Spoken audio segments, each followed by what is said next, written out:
आसा महला पंजवा।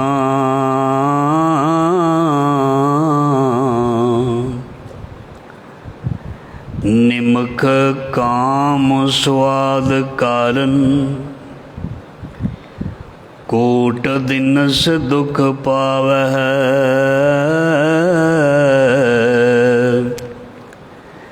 घरी मौत रंग माणै फिर, बाहुर बाहुर पछतावै। अंधे चेत हर हर राया,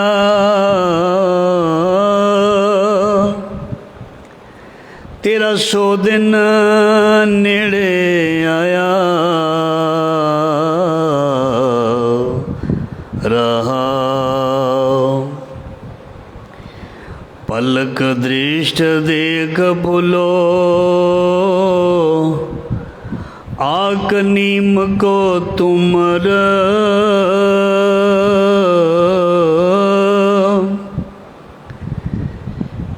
जैसा संग बिसियर स्यों है रे,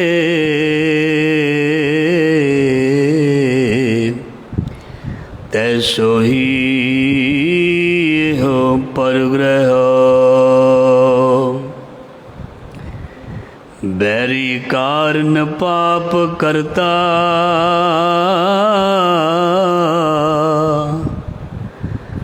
बस्त रही अमना।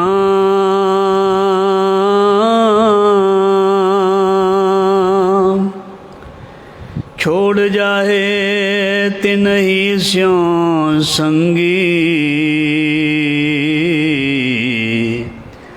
साजन स्यों बैराना।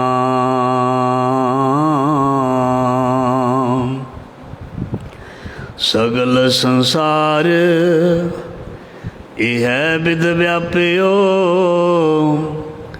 सो उभरियो जिस गुर पूरा।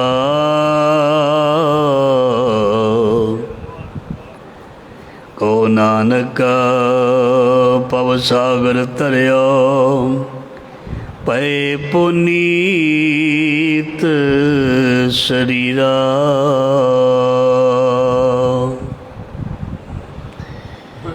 दीन दर्द दुख भंजना,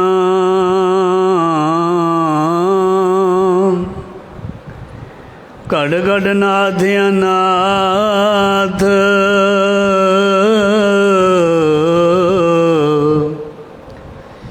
शरण तुम्हारी आयो, नानक के प्रभु साथ।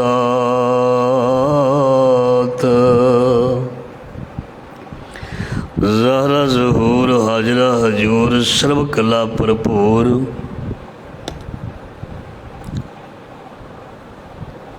धन धन गुरु ग्रंथ साहब जी महाराज पातशाह दी पावन पवित्र गोद दे विच गुरु शब्द दे नाल जुड़ बैठी साध संगत, बड़ भागे हो महाराज जी ने मेहर कृपा दया की है। साड़ी जिंदगी दे कीमती समय नूं सफल करन दा मौका महाराज जी ने बख्शिया। यही तेरा अवसर, यही तेरी बार। घट भीतर तू देख विचार। महाराज बाणी दे विच भगत कबीर जी की पंक्ति है भी तेरे कोल यही समय जां इंज भी कह सकते हैं तेरे कोलों अज दा ही समय, जां ये भी कह सकते हाँ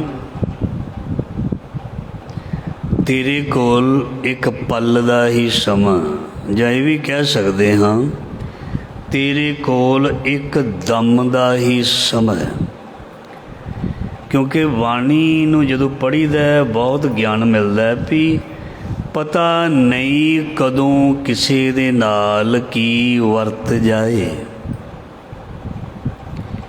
ਸਕਿੰਟਾਂ ਦੇ ਵਿੱਚ, ਮਿੰਟਾਂ ਦੇ ਵਿੱਚ ਕੁਝ ਨਾ ਕੁਝ ਵਾਪਰ ਜਾਂਦਾ ਹੈ। ਪਤਾ ਨਹੀਂ ਮਨੁੱਖ ਤੁਰਦਾ ਤੁਰਦਾ ਕਿੱਥੇ ਡਿੱਗ ਜਾਏ। ਪਤਾ ਨਹੀਂ ਮਨੁੱਖ ਦੇ ਸਰੀਰ ਦੇ ਵਿੱਚੋਂ ਕਿਹੜੀ ਬਿਮਾਰੀ ਨਿਕਲ ਆਏ। ਪਤਾ ਨਹੀਂ ਚੁੱਪ ਚਪੀਤੇ ਬੈਠੇ ਨੂੰ ਕਿਸ ਦਾ ਟੈਲੀਫੋਨ ਆ ਕੇ ਕਿਹੜੀ ਗੱਲ ਵਕਤ ਪਾ ਦੇਵੇ। ਪਤਾ ਨਹੀਂ ਕਿਹੜੀ ਚੀਜ਼ ਮਨੁੱਖ ਨੂੰ ਇੱਕਦਮ ਪਰੇਸ਼ਾਨ ਅਤੇ ਦੁਖੀ ਕਰ ਦੇਵੇ ਇੱਕ ਸਕਿੰਟ ਦੇ ਵਿੱਚ। ਇਸ ਕਰਕੇ ਕੋਈ ਪਤਾ ਨਹੀਂ। ਅਤੇ ਗੁਰੂ ਸਾਹਿਬ ਜੀ ਕਹਿੰਦੇ ਨੇ ਇਸ ਕਰਕੇ ਇਹੀ ਤੇਰਾ ਅਵਸਰ, ਇਹੀ ਤੇਰੀ ਵਾਰ। ਜਿਵੇਂ ਅੱਜ ਸਪੋਜ਼ ਕਰੋ ਅੱਜ ਦਾ ਸਮਾਂ ਸਾਡੇ ਕੋਲ ਬੜਾ ਪਿਆਰਾ ਸਮਾਂ, ਅਤੇ ਜਿਹੜਾ ਅੱਜ ਚੰਗਾ ਕੰਮ ਕਰਨਾ ਅਸੀਂ ਕਹਿੰਦੇ ਚਲੋ ਕੋਈ ਨਹੀਂ, ਇੰਨੀ ਤਰੀਕ ਨੂੰ ਕਰ ਲਾਂਗੇ, ਪਰਸੋਂ ਨੂੰ ਕਰ ਲਾਂਗੇ। ਹੋ ਸਕਦਾ ਹੈ ਉਸ ਦਿਨ ਮਨ ਪ੍ਰਸੰਨ ਹੀ ਨਾ ਹੋਵੇ, ਉਹ ਕੰਮ ਕਰਨ ਨੂੰ ਜੀ ਹੀ ਨਾ ਕਰੇ। ਹੋ ਸਕਦਾ ਕੋਈ ਸੱਜਿਓਂ ਖੱਬਿਓਂ ਐਸੀ ਅੜਚਨ ਪੈ ਜਾਵੇ ਉਹ ਕਾਰਜ ਹੀ ਰਹਿ ਜਾਏ। ਸੋ ਇਸ ਕਰਕੇ ਮਹਾਰਾਜ ਜੀ ਨੇ ਸਾਨੂੰ ਦੱਸਿਆ ਵੀ ਸ਼ੁਭ ਕਰਮ ਨੂੰ ਦੇਰੀ ਨਹੀਂ। ਸ਼ੁਭ ਕਰਮ ਨੂੰ ਕਦੇ ਵੀ ਦੇਰੀ ਨਹੀਂ ਕਰਨੀ ਚਾਹੀਦੀ, ਉਹਨੂੰ ਛੇਤੀ ਛੇਤੀ ਕਰ ਲੈਣਾ ਚਾਹੀਦਾ। ਜਿਵੇਂ ਸਾਨੂੰ ਕੋਈ ਫੋਨ ਕਰੇ ਵੀ ਆਪਣੇ ਪੈਸੇ ਲੈ ਜਾਓ, ਅਸੀਂ ਕਦੇ ਨਹੀਂ ਕਹਿੰਦੇ ਵੀ ਮਹੀਨੇ ਬਾਅਦ ਜਾਂ ਸਾਲ ਬਾਅਦ ਲੈਣ ਆਵਾਂਗੇ। ਅਸੀਂ ਕਹਿੰਦੇ ਬਈ ਛੇਤੀ ਛੇਤੀ ਲੈ ਆਓ ਭਾਈ, ਕੀ ਪਤਾ ਹੁੰਦਾ ਮੁੜ ਕੇ ਕਦੋਂ ਮਿਲ ਜਾਂ ਨਾ ਮਿਲ। ਕਿਉਂ? ਕਿਉਂਕਿ ਉਸ ਨੂੰ ਅਸੀਂ ਕੀਮਤ ਉਹਦੀ ਜਿਹੜੀ ਫਿਕਸ ਕਰ ਦਿੱਤੀ ਹੈ ਪੈਸਿਆਂ ਦੀ, ਵੀ 10 ਰੁਪਏ ਨਾਲ ਇੰਨੀ ਵਸਤੂ ਆਉਂਦੀ, 100 ਨਾਲ ਇੰਨੀ, 1000 ਨਾਲ ਇੰਨੀ, ਲੱਖ ਨਾਲ ਇੰਨੀ, ਕਰੋੜ ਅਰਬ ਖਰਬ ਨਾਲ ਇੰਨੀ। ਇਸ ਕਰਕੇ ਉਸ ਹਿਸਾਬ ਦੇ ਨਾਲ ਸਾਡੀ ਸੰਸਾਰ ਦੇ ਪਦਾਰਥਾਂ ਵੱਲ ਅਤੇ ਮਾਇਆ ਵੱਲ ਖਿੱਚ ਬਣਦੀ ਹੈ। ਜੇ ਥੋੜ੍ਹੀ ਮਾਇਆ ਅਤੇ ਉਹਦੇ ਵੱਲ ਥੋੜ੍ਹੀ ਖਿੱਚ ਹੈ, ਜੇ ਬਹੁਤੀ ਹੈ ਅਤੇ ਫਿਰ ਬਹੁਤੀ ਖਿੱਚ ਹੈ। ਫਿਰ ਬਹੁਤੀ ਸੰਸਾਰੀ ਮਾਇਆ ਕਰਕੇ ਕਈ ਵਾਰ ਬੰਦਾ ਆਪਣਾ ਪਰਿਵਾਰਕ ਸਮਾਂ ਵੀ ਬਰਬਾਦ ਕਰ ਦਿੰਦਾ ਹੈ। ਇਹ ਤ੍ਰਿਸ਼ਨਾ ਜਾਂ ਤਮਾ ਦੀ ਖਿੱਚ ਜਿਹੜੀ ਐਸੀ ਹੈ, ਇਹ ਆਪਣਾ ਜ਼ਿੰਦਗੀ ਦਾ ਕੀਮਤੀ ਸਮਾਂ ਵੀ ਜਿਹੜਾ ਹੈ ਉਹ ਬਰਬਾਦ ਕਰਨ ਤੋਂ ਸੰਕੋਚ ਨਹੀਂ ਕਰਦਾ। ਸੋ ਗੁਰੂ ਸਾਹਿਬ ਦੱਸ ਰਹੇ ਨੇ ਇਹੀ ਤੇਰਾ ਅਵਸਰ, ਇਹੀ ਤੇਰੀ ਵਾਰ, ਘਟ ਭੀਤਰ ਤੂੰ ਦੇਖ ਵਿਚਾਰ। ਘਟ ਭੀਤਰ ਤੂੰ ਦੇਖ ਵਿਚਾਰ। ਆਪਣੇ ਆਪ ਨੂੰ ਵਿਚਾਰ ਕੇ ਵੇਖਣਾ ਵੀ ਮੇਰੀ, ਅਸੀਂ ਸਾਰਿਆਂ ਨੇ, ਜਿਹੜਾ ਬੋਲ ਰਿਹਾ ਉਹ ਵੀ ਅਤੇ ਜਿਹੜਾ ਸੁਣ ਰਿਹਾ ਉਹ ਵੀ, ਵਕਤਾ ਔਰ ਸਰੋਤਾ, ਅਸੀਂ ਇਹ ਚੀਜ਼ ਪੜ੍ਹ ਕੇ ਕਿੱਥੇ ਕੁ ਪਹੁੰਚੇ ਹਾਂ। ਜਿਵੇਂ ਬੱਚਿਆਂ ਦਾ ਅਸੀਂ ਦਾਖਲਾ ਕਰਾਉਂਦੇ ਹਾਂ, ਉਹਨਾਂ ਨੂੰ ਮਹੀਨਾ ਕੁ, 1.5 ਮਹੀਨਾ, 2 ਮਹੀਨਾ ਅੱਜ ਕੱਲ੍ਹ ਪੜ੍ਹਾਉਂਦੇ ਨੇ, ਟੈਸਟ ਲੈਣੇ ਸ਼ੁਰੂ ਕਰ ਦਿੰਦੇ ਨੇ। ਫਿਰ ਉਹਨਾਂ ਦੀ ਪ੍ਰੋਗਰੈਸ ਰਿਪੋਰਟ ਜਿਹੜੀ ਹੈ ਉਹ ਲਿਖ ਕੇ ਪੇਰੈਂਟਸ ਦੇ ਸਾਈਨ ਕਰਾਉਂਦੇ ਨੇ, ਭੇਜਦੇ ਨੇ। ਫਿਰ 3 ਕੁ ਮਹੀਨੇ ਬਾਅਦ ਪੇਪਰ ਲੈ ਲੈਂਦੇ ਨੇ, ਫਿਰ 4 ਕੁ 5 ਮਹੀਨੇ ਬਾਅਦ ਫਿਰ 6 ਮਹੀਨੇ, ਇੱਦਾਂ ਤੁਰਿਆ ਹੀ ਰਹਿੰਦਾ। ਮਤਲਬ ਉਹਨਾਂ ਨੂੰ ਵੇਖਦੇ ਰਹਿੰਦੇ ਨੇ ਵੀ ਇਹ ਬੱਚਾ ਕਿੱਥੇ ਕੁ ਪਹੁੰਚਿਆ, ਕਿੱਥੇ ਕੁ ਪਹੁੰਚਿਆ। ਵੀ ਫਾਈਨਲ ਪੇਪਰਸ ਦੇ ਵਿੱਚ ਇਹ ਕਾਮਯਾਬ ਹੋ ਸਕਦਾ, ਅਤੇ ਜੇ ਕਿਸੇ ਦੇ ਵਿੱਚ ਕਮੀ ਹੁੰਦੀ ਫਿਰ ਪੇਰੈਂਟਸ ਮੀਟਿੰਗ ਦੇ ਵਿੱਚ ਬੱਚਿਆਂ ਦੇ ਮਾਂ ਬਾਪ ਨੂੰ ਬੁਲਾ ਕੇ ਉਹਨਾਂ ਨੂੰ ਕਿਹਾ ਜਾਂਦਾ ਵੀ ਇਹ ਬੱਚਾ ਇਸ ਸਬਜੈਕਟ ਦੇ ਵਿੱਚ ਉਹ ਕਮਜ਼ੋਰ ਹੈ, ਇਹਨੂੰ ਟਿਊਸ਼ਨ ਰਖਾ ਦਿਓ, ਪੜ੍ਹਾ ਦਿਓ। ਅਤੇ ਅਸੀਂ ਟਿਊਸ਼ਨ ਰਖਾ ਦਿੰਦੇ ਹਾਂ। ਵੈਸੇ ਜਿਹੜਾ ਟਿਊਸ਼ਨ ਲਫ਼ਜ਼ ਹੈ, ਦੇਖੋ ਵਿਚਾਰ ਕਿੱਧਰ ਚੱਲੀ ਅਤੇ ਆ ਗਿਆ ਕਿੱਥੋਂ। ਟਿਊਸ਼ਨ ਵਿਚਾਰਕ, ਜਿਹੜਾ ਕਿ ਪੜ੍ਹਨ ਵਾਲੇ ਜਾਂ ਪੜ੍ਹਾਉਣ ਵਾਲਿਆਂ ਲਈ ਬਹੁਤ ਲਾਹਨਤ ਭਰਿਆ ਸ਼ਬਦ ਹੈ ਟਿਊਸ਼ਨ। ਜਿਹੜਾ ਸਕੂਲ ਦੇ ਵਿੱਚ ਪੜ੍ਹਦਾ ਸਭ ਕੁਝ ਉਹਨੂੰ ਉੱਥੋਂ ਹੀ ਸਿੱਖਣਾ ਚਾਹੀਦਾ, ਉੱਥੇ ਹੀ ਪੜ੍ਹਾਉਣਾ ਚਾਹੀਦਾ, ਓਨੀਆਂ ਫੀਸਾਂ ਦੇ ਵਿੱਚ ਪੜ੍ਹਾਉਣਾ ਚਾਹੀਦਾ। ਜਿਹੜੇ ਟੀਚਰਸ ਹੁੰਦੇ ਆ ਨਾ, ਮੇਰੀ ਗੱਲ ਮੇਰੇ ਨਾਲ ਵਿਚਾਰ ਕਰ ਲਿਓ ਵੀ ਕਿਹੜੇ ਸੰਵਿਧਾਨ ਪੜ੍ਹਿਆ ਨਾ ਬਾਬਾ ਭੀਮ ਰਾਓ ਅੰਬੇਦਕਰ ਦਾ, ਉਹਨੂੰ ਪੜ੍ਹ ਕੇ ਦੇਖਿਓ ਵੀ ਕਿਸ ਸਕੂਲ ਦੇ ਵਿੱਚ ਲਿਖਿਆ ਵੀ ਘਰ ਜਾ ਕੇ ਤੁਸੀਂ ਵਿੱਦਿਆ 2 ਘੰਟੇ ਕਿਸੇ ਕੋਲ ਟਿਊਸ਼ਨ 'ਤੇ ਪੈਸੇ ਦੇ ਕੇ 500 1000 2000 ਰੁਪਈਆ ਦੇ ਕੇ ਪੜ੍ਹਿਓ ਬਈ। ਤੁਹਾਨੂੰ ਫੀਸ ਕਾਹਦੇ ਵਾਸਤੇ ਦਿੰਦੇ ਆ ਬਈ? ਇਹ ਮੈਂ ਕਲਿੱਪ ਬਣ ਜਾਣਾ ਮੇਰਾ ਅਤੇ ਮੈਂ ਪਾਊਂਗਾ ਜ਼ਰੂਰ। ਤੁਸੀਂ ਸਕੂਲਾਂ ਦੇ ਵਿੱਚ ਫੀਸ ਦੇਖੋ, ਵਿੱਚ ਆ ਗਿਆ ਵੀ ਜਿਵੇਂ ਉਦਾਹਰਨ ਅਸੀਂ ਲਈ ਸੀ ਵੀ ਸਕੂਲ ਵਿੱਚ ਪੜ੍ਹਾਉਂਦੇ ਨੇ ਮਾਸਟਰ ਟੀਚਰ, ਅਤੇ ਜਿਹੜੇ ਸਬਜੈਕਟ ਨੂੰ ਬੱਚਾ ਕਮਜ਼ੋਰ ਹੁੰਦਾ ਅਤੇ ਉਹਨੂੰ ਪੇਰੈਂਟਸ ਮੀਟਿੰਗ 'ਚ ਕਹਿ ਦਿੰਦੇ ਇਹਦੀ ਟਿਊਸ਼ਨ ਰਖਾ ਦਿਓ। ਵਾਈ ਜੀ, ਕਿਉਂ ਰਖਾ ਦਿਓ? ਨਹੀਂ ਰਖਾਉਣੀ, ਨਹੀਂ ਰਖਾਉਣੀ। ਤੁਹਾਡੇ ਕੋਲੋਂ ਪੜ੍ਹਨਾ, ਤੁਹਾਨੂੰ ਤਨਖਾਹਾਂ ਮਿਲਦੀਆਂ ਨੇ, ਤੁਹਾਨੂੰ ਯੋਗਤਾ ਦੇ ਮੁਤਾਬਕ ਰੱਖਿਆ ਹੋਇਆ, ਤੁਸੀਂ ਪੜ੍ਹਾਓ, ਉਹਨਾਂ ਦਾ ਪੀਰੀਅਡ ਵੱਧ ਲਾਓ। ਇਹ ਤੁਹਾਡਾ ਫਰਜ਼ ਹੈ। ਇਸ ਕਰਕੇ ਧੰਦਾ ਵਿੱਦਿਆ ਨੂੰ ਜਿਸ ਨੇ ਬਣਾਇਆ ਉਸ ਦਾ ਵੀ ਮਾਲਕ ਨੇ ਸਾਥ ਨਹੀਂ ਦਿੱਤਾ। ਕਿਉਂਕਿ ਮੈਂ ਸਾਰਿਆਂ ਦੀ ਗੱਲ ਨਹੀਂ ਕਰਦਾ, ਬਹੁਤ ਗਿਣਤੀ ਐਸੀ ਹੈ, ਕਈਆਂ ਨੂੰ ਐਸੀ ਖਿੱਚ ਹੁੰਦੀ ਹੈ ਵੀ ਬੱਚਿਆਂ ਨੂੰ ਥੋੜ੍ਹਾ ਜਿਹਾ ਪੜ੍ਹਾ ਦਿਓ, ਬਾਕੀ ਤੂੰ ਮੇਰੇ ਕੋਲ ਟਿਊਸ਼ਨ 'ਤੇ ਆਈ, ਤੈਨੂੰ ਉੱਥੇ ਪੜ੍ਹਾਵਾਂਗੇ। ਵਾਹ ਵੀ ਵਾਹ, ਇਹ ਇਮਾਨਦਾਰੀ ਹੈ?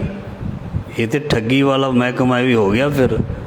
ਇਸ ਕਰਕੇ ਬੱਚੇ ਨੂੰ ਐਜੂਕੇਸ਼ਨ ਜਿਹੜੀ ਹੈ ਸਕੂਲ ਦੇ ਵਿੱਚ ਹੀ ਪੂਰੀ ਪੜ੍ਹਾਈ ਜਾਏ। ਘਰ ਕੇਵਲ ਉਹ ਹੋਮਵਰਕ ਕਰੇ, ਘਰ ਕੇਵਲ ਉਹ ਹੋਮਵਰਕ ਕਰੇ, ਜਿਹੜਾ ਕੰਮ ਦਿੱਤਾ ਜਾਂਦਾ ਸਕੂਲ ਦੇ ਵਿੱਚ ਉਹ ਕਰੇ। ਸੋ ਮੇਰੀ ਵਿਚਾਰ ਵੈਸੇ ਚੱਲ ਰਹੀ ਸੀ, ਮੈਂ ਲੰਬੀ ਨਹੀਂ ਕਰਨਾ ਚਾਹੁੰਦਾ ਕਿਉਂਕਿ ਸ਼ਬਦ ਦਾ ਅਸੀਂ ਵਿਚਾਰ ਵੀ ਕਰਨਾ ਹੁੰਦਾ। ਅਤੇ ਜਿਵੇਂ ਬੱਚੇ ਨੂੰ ਸਿਖਾ ਦਿੱਤਾ ਜਾਂਦਾ ਵੀ ਜਿਹੜੇ ਸਬਜੈਕਟ ਦੇ ਵਿੱਚੋਂ ਕਮਜ਼ੋਰ ਹੈ ਉਹਦੇ ਵੱਲ ਜ਼ਿਆਦਾ ਧਿਆਨ ਦੇਵੋ ਜੀ, ਉਹ ਫਿਰ ਟੀਚਰ ਉਸ ਸਬਜੈਕਟ ਦਾ ਉਸ ਵੱਲ ਧਿਆਨ ਦਿੰਦਾ ਅਤੇ ਬੱਚੇ ਨੂੰ ਬੜੇ ਤਰੀਕੇ ਦੇ ਨਾਲ ਪਿਆਰ ਨਾਲ ਸਮਝਾਉਂਦੇ। ਟੀਚਰ ਬਹੁਤ ਸਿਆਣੇ ਵੀ ਨੇ, ਉਹ ਇੰਨੇ ਪਿਆਰ ਨਾਲ ਸਮਝਾਉਂਦੇ ਨੇ ਅਤੇ ਭਈ ਉਹ ਬੱਚੇ ਸਿੱਖ ਜਾਂਦੇ ਨੇ, ਬਹੁਤ ਸੋਹਣਾ ਸਿੱਖ ਜਾਂਦੇ ਨੇ। ਔਰ ਜਿਹੜਾ ਟਿਊਸ਼ਨ ਦਾ ਕਲਚਰ ਹੈ, ਜਦੋਂ ਅਸੀਂ ਛੋਟੇ ਸੀ ਬਹੁਤ ਘੱਟ ਸੀ, ਕੋਈ 5-10% ਕਹਿ ਸਕਦੇ ਹਾਂ, ਹੁਣ ਤਾਂ 99% ਹੈ। ਸੋ ਇਸ ਕਰਕੇ ਸਾਨੂੰ ਸਿਖਾ ਦਿੰਦਾ ਸਾਡਾ ਟੀਚਰ, ਸਿਆਣਾ ਟੀਚਰ ਜਿਹੜਾ ਉਹ ਬਹੁਤ ਵਧੀਆ ਤਰੀਕੇ ਦੇ ਨਾਲ ਸਕੂਲ ਦੇ ਵਿੱਚ ਹੀ ਸਿਖਾ ਦਿੰਦਾ, ਸਕੂਲ ਦੇ ਵਿੱਚ ਹੀ ਸਿਖਾ ਦਿੰਦਾ, ਸਕੂਲ ਦੇ ਵਿੱਚ ਹੀ ਸਿਖਾ ਦਿੰਦਾ। ਪਰ ਜਿਹੜੀ ਮੈਂ ਤੁਹਾਡੇ ਅੱਗੇ ਬੇਨਤੀ ਕੀਤੀ ਨਾ ਟਿਊਸ਼ਨ ਵਾਲੀ, ਤੁਸੀਂ ਵੀ ਜਾ ਕੇ ਬੇਨਤੀਆਂ ਕਰਿਆ ਕਰੋ। ਮੈਂ ਝੂਠ ਨਹੀਂ ਬੋਲਦਾ ਹੁੰਦਾ, ਸੱਚ ਬੋਲਦਾ ਹੁੰਦਾ। ਮੈਂ ਆਪਣੇ ਬੱਚਿਆਂ ਦੀ ਟਿਊਸ਼ਨ ਨਹੀਂ ਰੱਖੀ ਅਤੇ ਉਹਨਾਂ ਦੀ ਤੁਸੀਂ ਕਿਧਰੇ ਦੇਖ ਲੈਣਾ, ਉਹਨਾਂ ਦੇ ਜਿਹੜੇ ਜੋ ਵੀ ਰਿਜ਼ਲਟਸ ਨੇ ਜਾਂ ਪ੍ਰੈਕਟੀਕਲ, ਉਹ ਟੋਪਰ ਹੈ ਸਭ ਦੇ ਵਿੱਚੋਂ। ਉਹਨਾਂ ਟਿਊਸ਼ਨ ਨਹੀਂ ਪੜ੍ਹੀ, ਬਹੁਤ ਘੱਟ। ਜੇ ਕਿਧਰੇ ਕੋਈ 1-ਅੱਧਾ ਮਹੀਨਾ ਵੈਸੇ ਕਿਸੇ ਨੇ ਪ੍ਰੇਮ ਨਾਲ ਪੜ੍ਹਾਤਾ ਉੱਦਾਂ ਹੀ, ਅਤੇ ਉਹ ਵੱਖਰੀ ਗੱਲ ਹੈ। ਨਹੀਂ ਤਾਂ 12-12 ਸਾਲ ਦੇ ਵਿੱਚ ਆਪਾਂ ਨਹੀਂ ਟਿਊਸ਼ਨ ਭੇਜਿਆ। ਆਪਾਂ ਤਾਂ ਸਕੂਲੇ ਜਾ ਕੇ ਅਤੇ ਟੀਚਰ ਅਤੇ ਪ੍ਰਿੰਸੀਪਲ ਜੋ ਕੋਲ ਜਾ ਕੇ ਅਤੇ ਬੇਨਤੀਆਂ ਕੀਤੀਆਂ ਬਈ ਕਿਉਂ ਬਈ ਬੱਚਿਆਂ ਨੂੰ ਪੜ੍ਹਾਓ, ਇੱਥੋਂ ਨੁਕਸ ਇਹਨੂੰ ਦੂਰ ਕਰੋ, ਅਤੇ ਵਾਕਈ ਉਹ ਮੰਨਦੇ ਨੇ। ਪਰ ਜੇ ਅਸੀਂ ਜਾ ਕੇ ਕਹਾਂਗੇ ਹੀ ਨਹੀਂ ਅਤੇ ਐਵੇਂ ਪੈਸੇ ਬਰਬਾਦ ਕਰੀ ਜਾਵਾਂਗੇ ਨਿਆਣਿਆਂ ਦੇ, ਪਹਿਲਾਂ ਫੀਸਾਂ ਅਤੇ ਫਿਰ ਟਿਊਸ਼ਨਾਂ 'ਤੇ, ਫਿਰ ਸਾਡਾ ਵੀ ਕਸੂਰ ਹੈ। ਸੋ ਖੈਰ, ਮਹਾਰਾਜ ਜੀ ਕਹਿੰਦੇ ਨੇ ਜਿੱਥੇ ਕਮਜ਼ੋਰੀ ਹੋਵੇ ਉੱਥੇ ਦੂਰ ਕਰ ਲੈਣੀ ਚਾਹੀਦੀ। ਸਾਡਾ ਟੀਚਰ, ਸਾਡਾ ਗੁਰੂ, ਸਾਡਾ ਉਸਤਾਦ ਹੈ ਗੁਰੂ ਨਾਨਕ, ਸ਼੍ਰੀ ਗੁਰੂ ਗ੍ਰੰਥ ਸਾਹਿਬ ਜੀ ਮਹਾਰਾਜ। ਅਤੇ ਜਿੱਥੇ ਨੁਕਸ ਹੁੰਦਾ ਉੱਥੋਂ ਮਹਾਰਾਜ ਜੀ ਕੱਢ ਦਿੰਦੇ ਨੇ। ਦੇਖੋ ਸਾਡੇ ਵਿੱਚ 5 ਲਿਖੇ ਨੇ, ਕਾਮ, ਕ੍ਰੋਧ, ਲੋਭ, ਮੋਹ, ਹੰਕਾਰ। ਅਤੇ ਜਿਹੜਾ ਸਾਡੇ 'ਤੇ ਭਾਰੂ ਹੁੰਦਾ ਅਤੇ ਉਹਦੀ ਅਸੀਂ ਸਿੱਖਿਆ ਮਹਾਰਾਜ ਕੋਲ ਲੈ ਲੈਂਦੇ ਹਾਂ, ਅਤੇ ਸਾਨੂੰ ਸੱਚੇ ਪਾਤਸ਼ਾਹ ਜੀ ਉਹ ਪੜ੍ਹਾ ਦਿੰਦੇ ਨੇ, ਅਤੇ ਅਸੀਂ ਸਹੀ ਹੋ ਜਾਂਦੇ ਹਾਂ। ਅੱਜ ਦਾ ਜਿਹੜਾ ਸ਼ਬਦ ਹੈ ਨਾ, ਇਹ ਇੱਕ ਸਭ ਤੋਂ ਡਿਫਰੈਂਟ ਸ਼ਬਦ ਹੈ, ਡਿਫਰੈਂਟ। ਇਹ ਸ਼ਬਦ ਦੀ ਵਿਆਖਿਆ ਜਿਹੜੀ ਨਾ, ਜਿਹੜਾ ਮੈਂ ਸ਼ਬਦ ਤੁਹਾਡੇ ਨਾਲ ਸਾਂਝਾ ਕਰਨ ਲੱਗਾ, ਜਿਹੜੇ ਕਥਾਵਾਚਕ ਹੈ ਇਹ ਵੀ ਸਹੀ ਤਰੀਕੇ ਦੇ ਨਾਲ ਨਹੀਂ ਕਰਦੇ, ਸੰਗ ਕੇ ਕਰਦੇ ਨੇ। ਕਿਉਂਕਿ ਅੱਜ ਦਾ ਜਿਹੜਾ ਸ਼ਬਦ ਹੈ ਇਹ ਕਾਮ ਨਾਲ ਸੰਬੰਧਿਤ ਹੈ ਔਰ ਬੜਾ ਸਾਫ਼ ਲਿਖਿਆ। ਦੇਖੋ ਕ੍ਰੋਧ ਦੀ ਜਦੋਂ ਗੱਲ ਆਉਂਦੀ ਹੈ, ਸਾਡੇ ਕੋਲ ਬਹੁਤ ਪੰਕਤੀਆਂ ਨੇ, ਤੁਹਾਡੇ ਨਾਲ ਅਸੀਂ ਪ੍ਰਮਾਣ ਵੀ ਦੇ ਦਿੰਦੇ, ਇਤਿਹਾਸ ਵੀ ਸੁਣਾ ਦਿੰਦੇ। ਲੋਭ ਦੇ ਬਾਰੇ ਵੀ ਅਸੀਂ ਦੱਸ ਦਿੰਦੇ ਹਾਂ ਬਹੁਤ ਵਧੀਆ ਤਰੀਕੇ ਨਾਲ। ਮੋਹ ਦੇ ਬਾਰੇ ਵੀ ਬੜੀਆਂ ਪੰਕਤੀਆਂ ਲਾ ਕੇ ਦੱਸ ਦਿੰਦੇ ਹਾਂ। ਹੰਕਾਰ ਦੇ ਬਾਰੇ ਵੀ ਪੰਕਤੀਆਂ ਲਾ ਕੇ ਦੱਸ ਦਿੰਦੇ ਆ। ਪਰ ਜਿਹੜਾ ਫਸਟ 'ਤੇ ਲਿਖਿਆ ਮਹਾਰਾਜ ਜੀ ਨੇ ਕਾਮ, ਜਿਹਨੂੰ ਕਹਿੰਦੇ ਨੇ ਕਾਮ ਕ੍ਰੋਧ ਕਾਇਆ ਕੋ ਗੱਲ ਹੈ, ਜਿਉਂ ਕੰਚਨ ਸੁਹਾਗਾ ਢਲ ਹੈ। ਇਹਦੇ ਬਾਰੇ ਜਿਹੜਾ ਮੈਂ ਸੁਣਿਆ ਜਾਂ ਪੜ੍ਹਿਆ, ਇਹ ਮਸਕੀਨ ਸਾਹਿਬ ਅਤੇ ਰਜਨੀਸ਼ ਜਿਹਨੂੰ ਓਸ਼ੋ ਕਹਿੰਦੇ ਨੇ,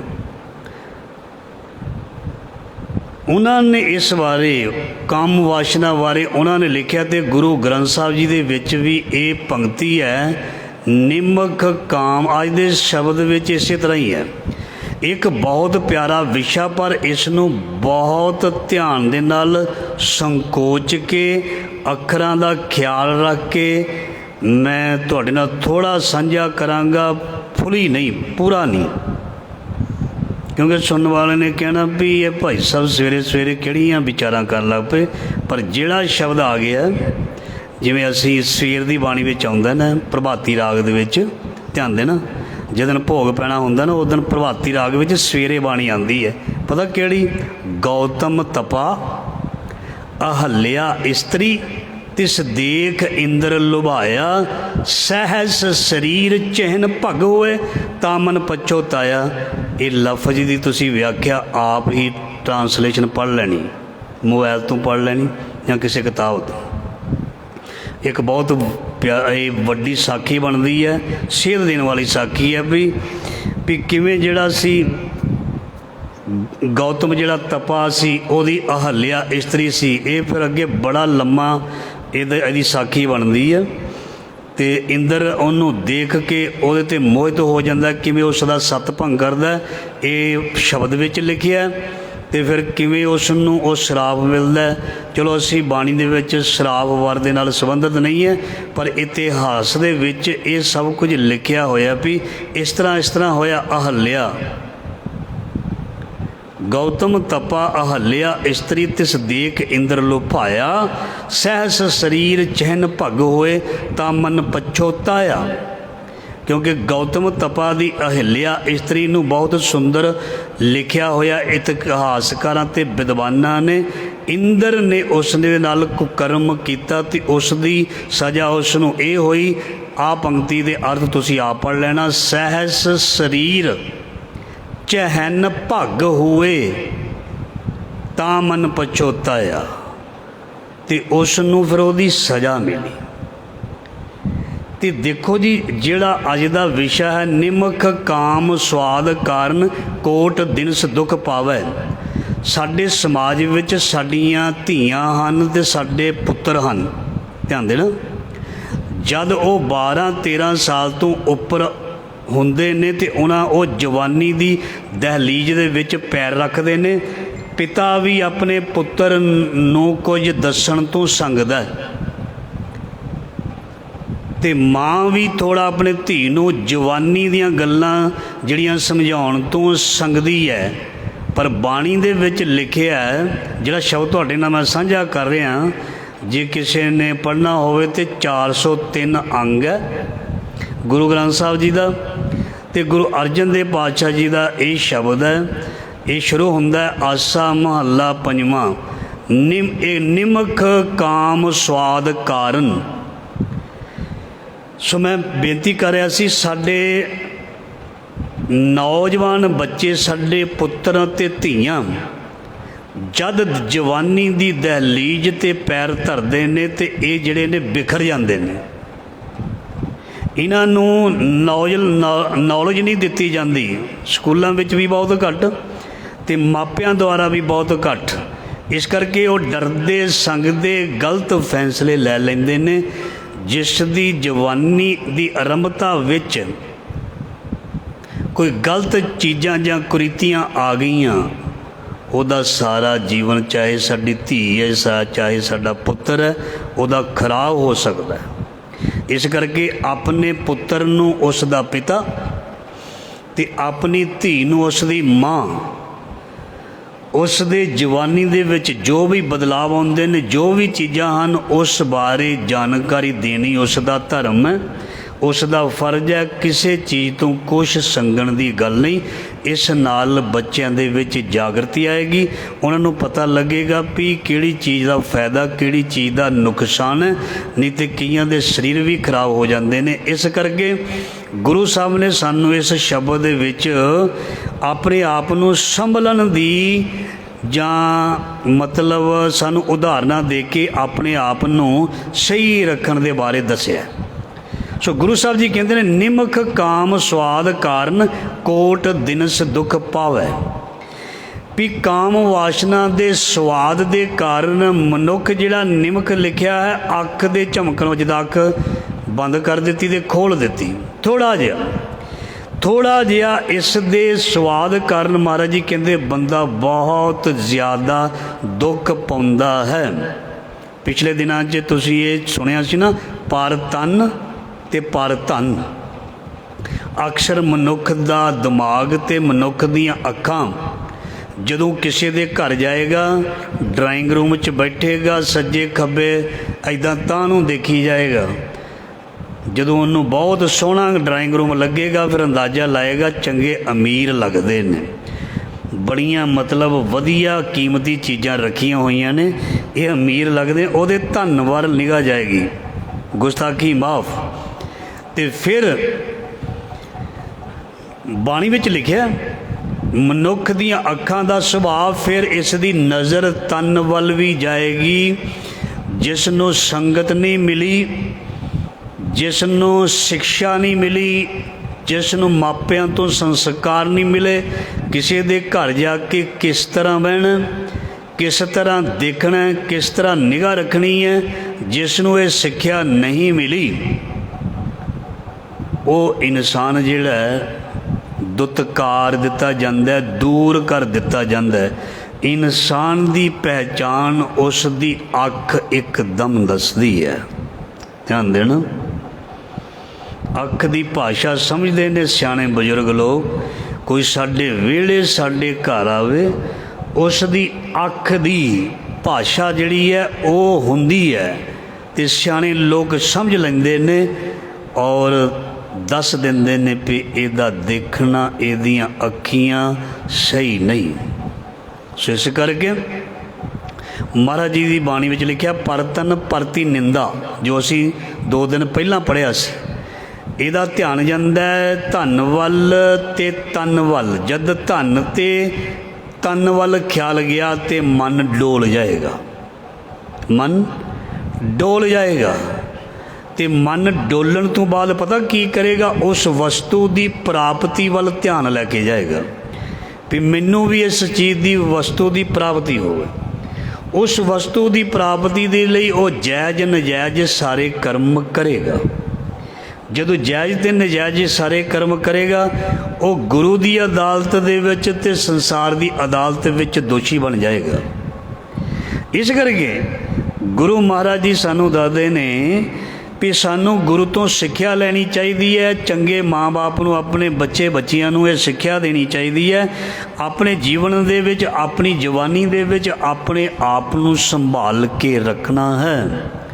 ਸੋ ਕਾਮ ਵਸ ਨੌਜਵਾਨ ਕਈ ਵਾਰ, ਚਾਹੇ ਉਹ ਧੀਆਂ ਹਨ ਚਾਹੇ ਪੁੱਤਰ ਹਨ, ਉਹ ਆਪਣੇ ਮਾਂ ਬਾਪ ਦਾ ਨਾਮ ਬਦਨਾਮ ਕਰ ਦਿੰਦੇ ਹਨ ਕਿ ਨਹੀਂ? ਕਰ ਦਿੰਦੇ ਆ ਨਾ। ਜਿਹੜੇ ਅਵਾਰਾ ਨੌਜਵਾਨ ਘੁੰਮਦੇ ਨੇ, ਜਿਹੜੇ ਬੇਮਤਲਬ ਇੱਧਰ ਉੱਧਰ ਨਗਰਾਂ ਦੇ ਵਿੱਚ ਮੋਟਰਾਂ ਸਾਈਕਲਾਂ 'ਤੇ 4-4 ਜਾਣੇ ਘੁੰਮਦੇ ਨੇ, ਕਿ ਉਹ ਕਿਤੇ ਪ੍ਰਚਾਰ ਥੋੜ੍ਹਾ ਕਰਦੇ ਪਏ ਨੇ। ਗੱਲਾਂ ਮੇਰੀਆਂ ਕੌੜੀਆਂ ਲੱਗਣਗੀਆਂ। ਜੋ ਸ਼ਬਦ ਹੈ ਉਹਦੇ ਮੁਤਾਬਕ ਜਿਹੜੇ ਸਾਡੇ ਨੌਜਵਾਨ ਪੁੱਤਰ ਜਿਹੜੇ ਬਿਨਾਂ ਹੀ ਵਜ੍ਹਾ ਤੇਲ ਪਾ ਕੇ ਤੇ ਦੂਜੇ ਦਿਨ ਫਿਰ 100-200 ਮੰਗਦੇ ਨੇ ਵੀ ਤੇਲ ਮੁੱਕ ਗਿਆ, ਵੀ ਇੱਦਾਂ ਤੇ ਤੇਰੇ ਬਾਪੂ ਦਾ ਨਹੀਂ ਮੁੱਕਦਾ ਸੀ ਜਿਹੜਾ ਆਫਿਸ ਜਾਂਦਾ ਸੀ ਹਫ਼ਤਾ, ਤੇਰਾ 1-2 ਦਿਨ 'ਚ ਕਿੱਥੇ ਮੁੱਕ ਜਾਂਦਾ? ਕਿੱਧਰ ਘੁੰਮਦਾ? ਉਹ ਘੁੰਮਦਾ ਨਹੀਂ, ਅਵਾਰਾ ਗਰਦੀ ਕਰਦਾ ਹੋਏਗਾ। ਤੇ ਫਿਰ ਉਲਾਮੇ ਦੱਸ ਦਿੰਦੇ ਨੇ ਵੀ ਇਹ ਕੀ ਕਰਦਾ। ਇਸ ਕਰਕੇ ਜੇ ਉਸ ਨੌਜਵਾਨ ਨੂੰ ਨਾ ਸਮਝਾਇਆ ਜਾਏਗਾ, ਜੇ ਉਹ 8-9 ਵਜੇ ਤੋਂ ਬਾਅਦ ਵੀ ਘਰ ਸਮੇਂ ਨਾਲ ਨਹੀਂ ਆਉਂਦਾ, ਉਹਨੂੰ ਨਾ ਪੁੱਛਿਆ ਜਾਏਗਾ। ਜਿਹਦਾ ਧੀ ਪੁੱਤਰ ਰਾਤ ਨੂੰ 11 ਜਾਂ 12 ਵਜੇ ਚੁੱਪ ਕਰਕੇ ਆ ਕੇ ਸੌਂ ਜਾਂਦਾ ਤੇ ਅਸੀਂ ਪੁੱਛੀਏ ਨਾ, ਤੇ ਫਿਰ ਉਹ ਘਰ ਹੋ ਗਿਆ ਬਰਬਾਦ। ਠੀਕ ਹੈ ਜੀ। ਬਹੁਤ ਨੇ ਉਦਾਹਰਨ, ਇੱਕ ਨਹੀਂ ਸੈਂਕੜੇ, ਪਤਾ ਨਹੀਂ ਕਿੰਨੀਆਂ, ਜਿਨ੍ਹਾਂ ਨੇ ਆਪਣੇ ਧੀਆਂ ਪੁੱਤਰਾਂ ਦਾ ਖਿਆਲ ਨਹੀਂ ਰੱਖਿਆ। ਬੜੇ ਅੱਛੇ ਬੱਚੇ ਹੈ, ਬੜੀਆਂ ਅੱਛੀਆਂ ਧੀਆਂ ਨੇ ਜਿਨ੍ਹਾਂ ਨੂੰ ਸੰਸਕਾਰ ਮਿਲੇ ਨੇ, ਔਰ ਸਿੱਧੇ ਆਪਣੇ ਕੰਮ ਨੂੰ ਜਾਣਾ, ਇਨ ਟਾਈਮ ਆਪਣੇ ਘਰ ਆਉਣਾ, ਕਿਸੇ ਕੋਲ ਬਹੁਤਾ ਬਹਿਣਾ ਨਹੀਂ, ਕਿਉਂਕਿ ਉਹਨਾਂ ਦੇ ਮਾਪੇ ਨੇ ਉਹਨਾਂ ਨੂੰ ਸੰਸਕਾਰ ਦਿੱਤੇ ਨੇ। ਰਾਈਟ, ਉਹਨਾਂ ਦੇ ਮਾਪਿਆਂ ਨੇ ਉਹਨਾਂ ਨੂੰ ਸੰਸਕਾਰ ਦਿੱਤੇ ਤੇ ਉਹਨਾਂ ਦਾ ਜੀਵਨ ਕਿੰਨਾ ਸੋਹਣਾ ਬਣ ਗਿਆ। ਗੁਰੂ ਸਾਹਿਬ ਜੀ ਕਹਿੰਦੇ ਉਸ ਮਨੁੱਖ ਦਾ ਜੀਵਨ ਬਹੁਤ ਸੋਹਣਾ ਬਣ ਜਾਏਗਾ ਜਿਹਨੂੰ ਅੱਛੇ ਸੰਸਕਾਰ ਗੁਰੂ ਤੋਂ ਤੇ ਮਾਪਿਆਂ ਤੋਂ ਮਿਲ ਜਾਣਗੇ। ਸੋ ਇਸ ਕਰਕੇ ਜੋ ਅੱਜ ਦਾ ਸਬਜੈਕਟ ਹੈ ਨਿਮਕ ਕਾਮ, ਨਿਮਕ ਕਾਮ ਸਵਾਦ ਕਰਨ, ਅੱਜ ਦੀ ਸਾਰੀਆਂ ਪੰਕਤੀਆਂ ਵਿੱਚ ਕਾਮ ਵਾਸ਼ਨਾ ਬਾਰੇ ਹੀ ਲਿਖਿਆ ਹੋਇਆ, ਤੇ ਮੈਂ ਟੂ ਦੀ ਪੁਆਇੰਟ ਤੁਹਾਡੇ ਨਾਲ ਸਾਂਝਾ ਕਰਦਾ ਮਹਾਰਾਜ ਦੀ ਕਿਰਪਾ ਦੇ ਨਾਲ। ਇਸ ਕਰਕੇ ਜਦੋਂ ਸਾਡੇ ਬੱਚੇ ਜਵਾਨੀ ਵੱਲ ਵੱਧਦੇ ਨੇ, ਪੈਰ ਰੱਖਦੇ ਨੇ, ਤੇ ਉਹਨਾਂ ਦਾ ਖਿਆਲ ਰੱਖਣਾ ਉਹਨਾਂ ਦੇ ਮਾਪਿਆਂ ਦਾ ਬਹੁਤ ਜ਼ਿਆਦਾ ਇੱਕ ਫਰਜ਼ ਬਣ ਜਾਂਦਾ ਹੈ। ਬਹੁਤ ਧਿਆਨ ਦੇ ਨਾਲ, ਤੇ ਬੱਚਾ ਕਦੋਂ ਕਿੱਥੇ ਜਾਂਦਾ ਹੈ, ਕਿਉਂਕਿ ਜਦ ਜਵਾਨੀ ਦੇ ਵਿੱਚ ਬੱਚਾ ਜਾਂਦਾ, ਅੱਜ ਦਾ ਯੁੱਗ ਨਸ਼ੇ ਦਾ ਯੁੱਗ ਵੀ ਹੈ। ਇਸ ਕਰਕੇ ਬਹੁਤੇ ਪੈਸੇ ਬੱਚੇ ਨੂੰ ਦੇਣੇ ਖਤਰੇ ਤੋਂ ਖਾਲੀ ਨਹੀਂ। ਜੇ 150 ਉਸ ਨੂੰ ਦਿੱਤੇ ਜਾਂਦੇ ਤੇ ਪੁੱਛਣ ਵਿੱਚ ਕੋਈ ਹਰਜ ਨਹੀਂ ਵੀ ਪੁੱਤਰ ਧੀ ਇਹ ਕਿੱਥੇ ਖਰਚੇ, ਉਹ ਕਹੇ ਮੈਂ ਇੱਥੇ ਖਰਚੇ, ਹੋਰ ਲੈ ਲੈ, ਕੋਈ ਗੱਲ ਨਹੀਂ, ਹੋਰ ਲੈ ਲੈ। ਪਰ ਇਹ ਨਹੀਂ ਵੀ ਉਸ ਨੂੰ 1000 ਦੇ ਦਿੱਤਾ ਤੇ ਮੁੜ ਕੇ ਪੁੱਛੇ ਹੀ ਨਾ, ਤੇ ਮੁੜ ਕੇ ਉਹ ਫਿਰ ਟੀਕੇ ਲਾਉਂਦਾ ਫਿਰੇ। ਠੀਕ ਹੈ ਜੀ।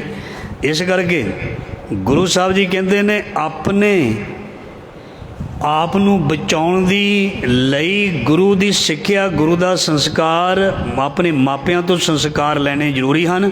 ਨਹੀਂ ਤੇ ਗੁਰੂ ਅਰਜਨ ਦੇਵ ਜੀ ਕਹਿੰਦੇ ਨੇ ਨਿਮਕ ਕਾਮ ਸਵਾਦ ਕਾਰਨ। ਜਿਹੜਾ ਨੌਜਵਾਨ ਨਸ਼ਾ ਕਰਦਾ ਉਹ ਕਾਮ ਵਾਸ਼ਨਾ ਦਾ ਸ਼ਿਕਾਰ ਹੋ ਕੇ ਵੀ ਬਿਮਾਰੀਆਂ ਦੇ ਸ਼ਿਕਾਰ ਹੋ ਜਾਂਦੇ ਨੇ। ਕਿਉਂ? ਮਹਾਰਾਜ ਜੀ ਨੇ ਪਹਿਲਾਂ ਹੀ ਲਿਖ ਦਿੱਤਾ, ਨਿਮਕ ਥੋੜ੍ਹੇ ਜਿਹੇ ਸਵਾਦ ਕਾਰਨ, ਨਿਮਕ ਕਾਮ ਸਵਾਦ ਕਾਰਨ ਕੋਟ ਦਿਨਸ ਦੁੱਖ ਪਾਵੈ। ਫਿਰ ਜਿਸ ਦਾ ਕਰੈਕਟਰ ਖਰਾਬ ਹੋ ਜਾਂਦਾ ਤੇ ਉਹ ਆਪਣੀ ਔਰ ਆਪਣੇ ਮਾਪਿਆਂ ਦੀ ਪੱਗ ਨੂੰ ਦਾਗ ਲਾ ਦਿੰਦਾ, ਤੇ ਉਹ ਫਿਰ ਕੋਟ ਦਿਨਸ ਦੁੱਖ ਪਾਵੇ, ਲੱਖਾਂ ਕਰੋੜਾਂ ਦਿਨ ਸਾਲ ਉਹਦਾ ਦਾਗ ਮਿਟਦਾ ਨਹੀਂ। ਇਹ ਕਿਉਂ ਹੋਇਆ ਜੀ? ਵਾਸ਼ਨਾ ਕਰਕੇ। ਗੁਰੂ ਪਾਤਸ਼ਾਹ ਦੇ ਅੱਜ ਦੇ ਸ਼ਬਦ ਵਿੱਚ ਪਹਿਲੀ ਪੰਕਤੀ ਕਾਮ ਕਰਕੇ, ਵਾਸ਼ਨਾ ਕਰਕੇ, ਉਹ ਖਿੱਚ ਪਰ ਤਨ ਦੀ ਖਿੱਚ ਕਰਕੇ, ਤੇ ਉਸ ਨੂੰ ਸਦਾ ਵਾਸਤੇ ਦਾਗੀ ਹੋਣਾ ਪਿਆ, ਬਦਨਾਮੀ ਦਾ ਸਾਹਮਣਾ ਕਰਨਾ ਪਿਆ। ਇਸ ਕਰਕੇ ਗੁਰੂ ਸਾਹਿਬ ਜੀ ਕਹਿੰਦੇ ਭਾਈ ਬਚੋ, ਨਿਮਕ ਕਾਮ ਸਵਾਦ ਕਾਰਨ ਕੋਟ ਦਿਨਸ ਦੁੱਖ ਪਾਵੈ, ਘਰੀ ਮੋਹਤ ਰੰਗ ਮਾਣੈ, ਫਿਰ ਬਹੁਰ ਬਹੁਰ ਪਛਤਾਵੈ। ਮੈਂ ਇਸ ਬਾਰੇ ਤੁਹਾਨੂੰ ਖੁੱਲ੍ਹ ਕੇ ਨਹੀਂ ਦੱਸ ਸਕਦਾ। ਮਹਾਰਾਜ ਜੀ ਕਹਿੰਦੇ ਥੋੜ੍ਹੇ ਸਮੇਂ ਵਾਸਤੇ ਇਹ ਉਹ ਚੀਜ਼ ਦੀ ਫੀਲਿੰਗ ਪ੍ਰਾਪਤ ਕਰਦਾ, ਫਿਰ ਕਹਿੰਦੇ ਫਿਰ ਦੁੱਖ ਪਾਉਂਦਾ, ਦੁੱਖ ਪਾਉਂਦਾ। ਅੱਗੇ ਪੰਕਤੀ ਆ ਰਹੀ ਉਹਦੇ ਵਿੱਚ ਤੇ ਹੋਰ ਮਹਾਰਾਜ ਜੀ ਨੇ ਪਰ ਗ੍ਰਹਿ ਬਾਰੇ ਲਿਖਿਆ, ਸੁਣੋ। ਅੰਧੇ ਚੇਤ ਹਰ ਹਰ ਰਾਇਆ। ਮਹਾਰਾਜ ਜੀ ਕਹਿੰਦੇ ਹੇ ਕਾਮ ਵਾਸ਼ਨਾ ਵਿੱਚ ਅੰਨੇ ਹੋਏ ਜੀਵ, ਜੀਵ ਦੇ ਵਿੱਚ ਨਰਮਾਦਾ ਦੋਨੇ ਆ ਜਾਂਦੇ ਨੇ। ਅੰਧੇ ਹੇ ਕਾਮ ਵਾਸ਼ਨਾ ਦੇ ਵਿੱਚ ਅੰਨੇ ਇਨਸਾਨ, ਅੰਧੇ ਚੇਤ ਹਰ ਹਰ ਰਾਇਆ। ਨਾ ਇਸ ਰਾਹ ਦੇ ਵਿੱਚ ਜਾ ਕੇ ਆਪਣੇ ਜੀਵਨ ਨੂੰ ਬਰਬਾਦ ਕਰੀ। ਵੈਸੇ ਬਾਣੀ ਵਿੱਚ ਮੈਂ ਤੁਹਾਨੂੰ ਪਹਿਲਾਂ ਦੱਸਤਾ ਇਹਦਾ ਵਿਸ਼ਾ ਕੰਮ ਦਾ, ਇਹਦੇ ਬਾਰੇ ਖੁੱਲ੍ਹ ਕੇ ਨਹੀਂ ਬੋਲਿਆ ਜਾ ਸਕਦਾ, ਕੋਈ ਬਹੁਤ ਘੱਟ ਬੋਲਦੇ ਨੇ। ਓਸ਼ੋ, ਰਜਨੀਸ਼ ਅਤੇ ਸਾਡੇ ਮਸਕੀਨ ਸਾਹਿਬ ਨੇ ਬੋਲਿਆ ਕਿਉਂਕਿ ਉਹ ਬਹੁਤ ਵੱਡੇ ਵਿਦਵਾਨ ਨੇ। ਅਤੇ ਬਾਣੀ ਦੀ ਇੱਕ ਹੋਰ ਪੰਕਤੀ ਮੈਂ ਤੁਹਾਡੇ ਨਾਲ ਸਾਂਝੀ ਕਰਦਾ, ਘਰ ਜਾ ਕੇ ਪੜ੍ਹ ਲੈਣੀ। ਜੇ ਲੱਖ ਇਸਤਰੀਆਂ ਭੋਗ ਕਰੇ ਨਵਖੰਡ ਰਾਜ ਕਮਾਏ। ਇਹ ਸ਼ਬਦ ਸਾਰਾ ਪੜ੍ਹ ਲੈਣਾ ਵੀ ਸੰਤੁਸ਼ਟੀ। ਫਿਰ ਵੀ ਮਹਾਰਾਜ ਜੀ ਕਹਿੰਦੇ ਦੁਨੀਆ ਦੇ ਵਿੱਚ ਜੋ ਮਰਜ਼ੀ ਭੋਗ ਲੈ, ਜਿੰਨੇ ਮਰਜ਼ੀ ਭੋਗ ਲੈ, ਬੰਦੇ ਨੂੰ ਸੰਤੁਸ਼ਟੀ ਅਤੇ ਸਬਰ ਨਹੀਂ ਆਉਂਦਾ ਜੇ ਲੱਖ ਇਸਤਰੀਆਂ भोग करੈ नवखंड राज कमाहै। बिन सतगुरु मुक्त न पावी फिर बचो तब है। सो इस करके सो जी मैं तुहाडे नाल विचार कर रहा ना, जिन्हों ते ज्ञान है उन्होंने समझ आ जानी, नहीं तो किसी ने कहना आ किहड़ियां विचारां ने। अज दा शब्द है काम ते गुरु साहब ने दिता। एक बारी बाहर कोई बजुर्ग सी ते इस तरह ही उत्थे आ गया भी वो पंक्ति आ गई सी, इंद्री का बल थाका, ये भी बाणी दे विच लिखिआ है। वो बड़े वधिया तरीके दे नाल मैं विचार उत्थे दिता ते वो बजुर्ग सी ते वो कहंदा जी तुसीं इदां ये शब्द नहीं पढ़ना। मैं कहा क्यों नहीं पढ़ना, ये सानूं ठीक नहीं लगदा। मैं कहा अच्छा विचार कर लै जिन्नों मर्जी। दस किहड़ी पंक्ति दी विचार करन तो मना कीता, विद्या विचारी तां पारी उपकारी। काम क्रोध लोभ मोह हंकार ये पंज ने, जे पंजां नूं बाणी विच ना खोलिया जांदा ते बर्बादी हो जानी सी साडी। महाराज जी ने बड़े विस्तार दे नाल इनू खोलिया। तुहानूं मैं पहला पंक्ति सुना दी है काम बारे। गौतम तपा अहल्या स्त्री तिस देख इंद्र लुभाया, सहस शरीर चहन भग हुए ता मन पछोताया। इहदा मैं सारा अर्थ नहीं बोल सकदा, पढ़ लेना, प्रभाती राग विच शब्द है। सो गुरु साहब जी कहते अन्या वासना विच मस्त होके ना जीवन बर्बाद करी, तेनू गृहस्थी बनाया, गृहस्थी रही एक सफल गृहस्थी, सफल गृहस्थी। इस करके देख पराइयां चंगियां मावां भैणां धीयां जाने, होर बहुत पंक्तियां ने। सो इस करके सो सतगुरु जी फरमान करते 1300 दिन नेड़े आया। किहड़े रसां दे विच पै रहे हैं, 13 वो दिन नेड़े आ रहे हैं। इस करके मैं अगे पंक्ति पढ़ी सी, काम क्रोध काया को गल है, जूं कंचन सुहागा ढल है। यही पंक्ति की भी व्याख्या जी है पूरी खुल के नहीं कर सकते भी जिहड़ा काम है वो शरीर नूं किवें साडे सैल बॉडी विच जो भी तत्त बनते ने, वाइट ने जां अपने रैड ने, ये सैलां तो किवें वो तैयार होंदी है, जिन्हों कहते हैं माँ की रकत पिता बिंद धारा, तो किवें मनुख की एनर्जी बनती है, किवें एनर्जी चली जाती है, ये बारे भी बहुत कुछ बाणी दे विच लिखिया। एक प्यारा तो सोहना विशा जिहड़ा सानूं सीधे रस्ते पाउंदा है, खास करके साडे नौजवान धीआं पुत्रां। सो इस करके गुरु साहब जी कहते 1300 दिन नेड़े आया, तेरा वो दिन बड़ा लागे आ रहा। अपने आप नूं बचा के रख, अपनी शरीरक दी रकत बिंद दी एनर्जी नूं बाणी विच लिखिया। बाणी विच लिखिया पता की लिखिया, देखो किदां दीयां पंक्तियां बाणी च लिखियां, मनी मटाए जीवत मरै। ये भी तुसीं व्याख्या खुल के पढ़ लैनी। इस करके शरीर दे विच एनर्जी जिहड़ी है वो किसी भी प्रकार दी है, उन्हों संभाल के रखना। जिहड़ियां साडियां हड्डियां ने ना,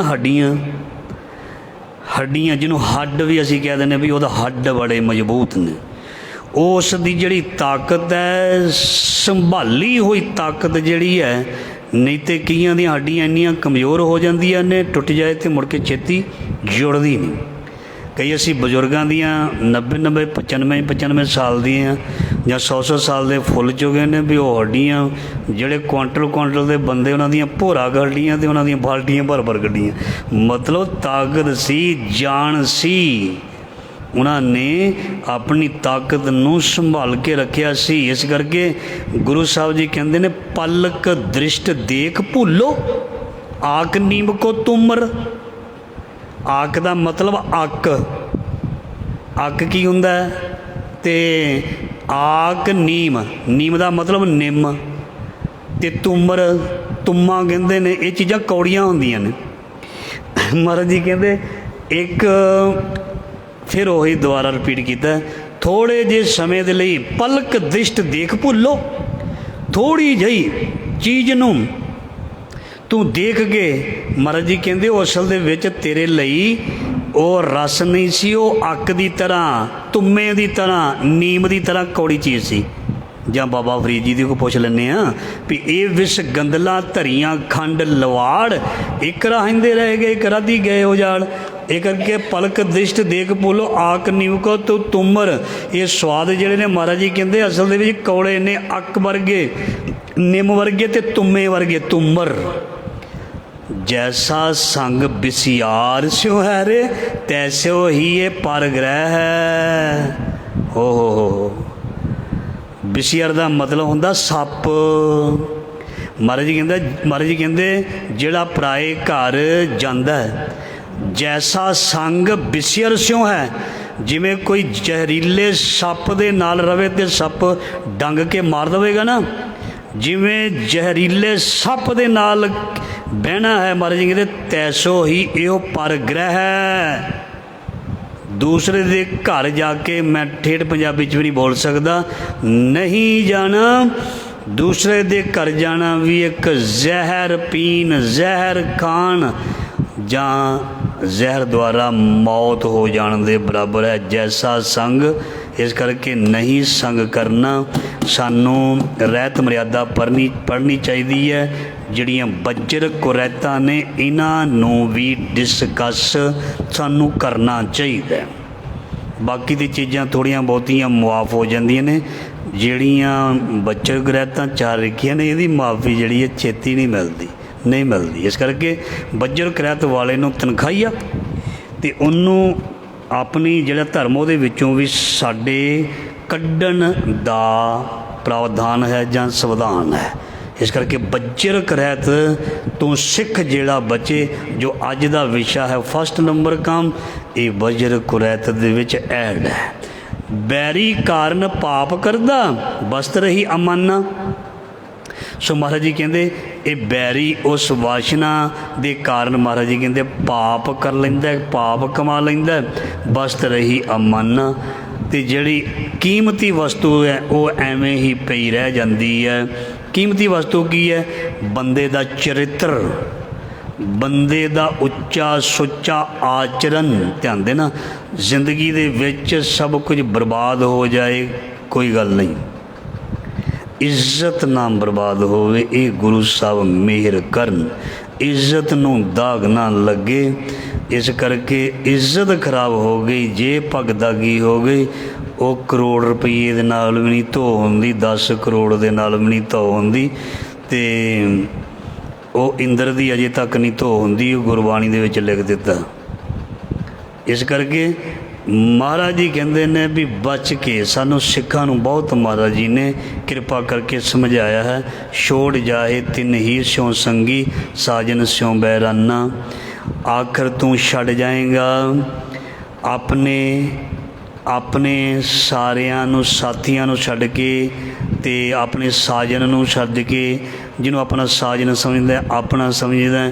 ਛੋੜ ਜਾਏ ਤਿੰਨ ਹੀ ਸਿਉ ਸੰਗੀ, ਸਾਜਨ ਸਿਉ ਬੈਰਾਨਾ। ਅਤੇ ਸਗਲ ਸੰਸਾਰ ਇਹ ਬਿਦ ਵਿਆਪਿਓ, ਸੋ ਉਭਰਿਓ ਜਿਸ ਗੁਰ ਪੂਰਾ।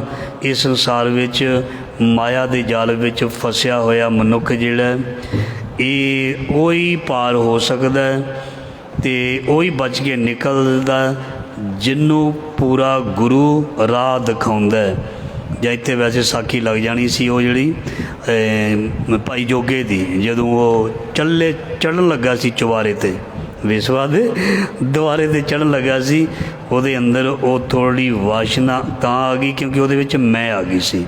ਪਰ ਆ ਇੱਥੇ ਲਿਖਿਆ ਨਾ ਵੀ ਗੁਰੂ ਜਿਹੜਾ ਉਹ ਕੱਢ ਲੈਂਦਾ, ਗੁਰੂ ਬਚਾ ਲੈਂਦਾ। ਰੋਜ਼ ਅਰਦਾਸਾਂ ਕਰਨੀਆਂ, ਇਹ ਨਿਰਗੁਣ ਰਾਖ ਲਿਆ ਸੰਤਨ ਕਾ ਸਦਕਾ, ਸਤਿਗੁਰ ਢਾਕ ਲਿਆ ਮੋਹ ਪਾਪੀ ਪੜਦਾ। ਸੋ ਪਾਪਾਂ ਤੋਂ ਬਚਾਉਣ ਵਾਲਾ ਸਾਡੇ ਇੱਜ਼ਤ ਪੱਤ ਦੇ ਪੜਦੇ ਮਹਾਰਾਜ ਜੀ ਢੱਕ ਕੇ ਰੱਖੀ। ਸਾਡੀ ਇਹ ਤੇਰੇ ਚਰਨਾਂ ਵਿੱਚ ਅਰਦਾਸ ਹੈ, ਅੱਜ ਤੱਕ ਬਚਾਇਆ ਅਤੇ ਅੱਗੇ ਵੀ ਬਚਾ ਕੇ ਰੱਖੀ। ਕਿਉਂਕਿ ਫਕੀਰ ਨੂੰ ਪੁੱਛ ਲਿਆ ਸੀ ਵੀ ਤੇਰੀ ਦਾੜੀ ਚੰਗੀ ਜਾਂ ਤੇਰੇ ਕੁੱਤੇ ਦੀ ਪੂਛ ਚੰਗੀ ਸ਼ਾਰਟ ਵਿੱਚ। ਉਹ ਕਹਿੰਦਾ ਅਜੇ ਨਹੀਂ ਮੈਂ ਦੱਸਣਾ। ਜਦੋਂ ਮਰਨ ਲੱਗਾ ਕਹਿੰਦੇ ਉਹਨੂੰ ਔਰਤ ਨੂੰ ਬੁਲਾਓ। ਉਹ ਕਹਿੰਦਾ ਮੇਰੀ ਦਾੜੀ ਪਵਿੱਤਰ ਹੈ, ਚੰਗੀ ਹੈ। ਕਹਿੰਦੀ ਬਾਬਾ ਉਦਣ ਦੱਸ ਦੇਣਾ ਸੀ। ਕਹਿੰਦਾ ਅਜੋ ਸੁਨਾਓ ਸਮੁੰਦਰ ਮੈਂ ਕਿਆ ਜਾਨੋ ਕਿਆ ਹੋਏ। ਮੈਂ ਦਾਵਾ ਨਹੀਂ ਕਰ ਸਕਾਂ, ਮੈਂ ਪਾਕ ਪਵਿੱਤਰ ਬੇਦਾਗ ਜਾਵਾਂਗਾ ਸੰਸਾਰ ਤੋਂ। ਮੇਰੀ ਤੇ ਨਈਆ ਅੱਧ ਵਿਚਕਾਰ ਹੈ, ਪਤਾ ਨਹੀਂ ਕਦੋਂ ਡੋਲ ਜਾਣੀ ਹੈ। ਮੈਂ ਤੇ ਅਰਦਾਸਾਂ ਕਰ ਕਰ ਬੇਦਾਗ ਅੱਜ ਪਹੁੰਚਿਆ, ਜਾਂ ਆਪਣੇ ਮਾਲਕ ਦੇ ਚਰਨਾਂ 'ਚ ਬੇਦਾਗ ਚੱਲਿਆ। ਮੇਰਾ ਦਾੜਾ ਪਵਿੱਤਰ ਹੈ, ਮੇਰੀ ਸੋਚ ਚੰਗੀ ਹੈ, ਮੇਰੀ ਸੁਰਤ ਚੰਗੀ ਹੈ। ਮੈਂ ਆਪਣੇ ਗੁਰੂ 'ਤੇ ਭਰੋਸੇ ਨਾਲ ਕਹਿ ਸਕਦਾ, ਕਹੋ ਨਾਨਕ ਭਵ ਸਾਗਰ ਤਰਿਓ ਭਏ ਪੁਨੀਤ ਸਰੀਰਾ। ਸੋ ਐਸਾ ਮਨੁੱਖ ਸੰਸਾਰ ਸਾਗਰ ਤੋਂ ਪਾਰ ਹੋ ਜਾਂਦਾ, ਵਿਕਾਰਾਂ ਤੋਂ ਬਚ ਜਾਂਦਾ, ਜਿਸ 'ਤੇ ਉਹਦਾ ਗੁਰੂ ਮਿਹਰ ਕਰਦਾ। ਸਮਰੱਥ ਗੁਰੂ ਸਿਰ ਹੱਥ ਧਰਿਓ। ਸੋ ਸਤਿਗੁਰ ਸਿੱਖ ਕਾ ਹਾਲਤ ਪਲਤ ਸਵਾਰੀ। ਗੁਰੂ ਸਵਾਰ ਦਿੰਦਾ। ਸਤਿਗੁਰੂ ਸਿੱਖ ਕੇ ਬੰਧਨ ਕਾਟੇ, ਗੁਰ ਕਾ ਸਿੱਖ ਵਿਕਾਰ ਤੇ ਹਟੇ। ਸੋ ਇਸ ਕਰਕੇ ਜਿਹੜਾ ਹਟ ਜਾਂਦਾ, ਇਹ ਪਰਗ੍ਰਹਿ ਦੇ ਬਾਰੇ ਦੱਸਿਆ। ਜਿਹੜਾ ਇੱਕ ਗ੍ਰਸਤੀ ਆਪਣਾ ਜੀਵਨ ਬਤੀਤ ਕਰਦਾ, ਉਹਦੇ ਲਈ ਵੀ ਸ਼ਬਦ ਹੈ ਵੀ ਉਹ ਆਪਣੇ ਗ੍ਰਸਤ ਵਿੱਚ ਕਿਵੇਂ ਬੈਲੈਂਸ ਰੱਖੇ। ਫਿਰ ਗੁਰੂ ਸਾਹਿਬ ਕਿਰਪਾ ਕਰਨ ਤੇ ਤੁਹਾਡੇ ਨਾਲ ਸਾਂਝਾ ਕਰਾਂਗਾ। ਇੰਨੀ ਸੇਵਾ ਪ੍ਰਵਾਨ ਭੁੱਲਾਂ ਚੁੱਕਾਂ ਦੀ ਖਿਮਾ। ਵਾਹਿਗੁਰੂ ਜੀ ਕਾ ਖਾਲਸਾ, ਵਾਹਿਗੁਰੂ ਜੀ ਕੀ ਫਤਿਹ।